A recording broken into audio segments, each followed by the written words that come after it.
வேதம் சொல்லுகிறது, பார்வோன் ஜனங்களை போகவிட்ட பின் ஜனங்கள் யுத்தத்தை கண்டால் மனம் அடைந்து எகிப்திற்கு திரும்பி போவார்கள் என்று சொல்லி பெலிஸ்தரின் தேச வழியாய் போவது சமீபமானாலும் தேவன் அவர்களை அந்த வழியாய் நடத்தாமல் சிவந்த சமுத்திரத்தின் வனாந்தர வழியாய் சுற்றி போக பண்ணினார் என்று சொல்லி யாத்ராகு புஸ்தகத்தில் 13ஆம் அதிகாரம் 17-18 வசனத்தில் வேதத்தில் இப்படியாய் சொல்லப்பட்டிருக்கிறது.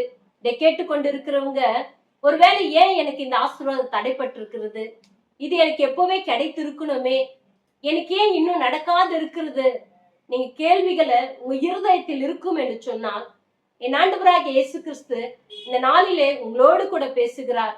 ஒரு தகப்பனை போல யோசித்து உனக்கு எல்லா காரியங்களையும் நன்மையாய் செய்து முடிக்கும்படியாய் அவர் பிரயாசப்படுகிறார். இஸ்ரவேல் ஜனங்கள் அடிமையாய் இருந்த எகிப்து தேசத்திலிருந்து கானான் தேசத்திற்கு அவர்கள் போகணும். அதற்காக தான் சுற்றி போக பண்ணினார்.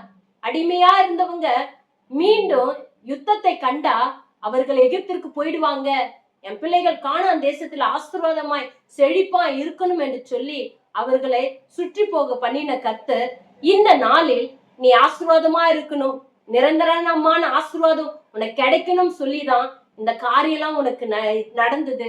ஆண்டவருக்கு நன்றி செலுத்து. கர்த்தர் தாமே உங்களை ஆசீர்வதிப்பாராக. ஆமென்.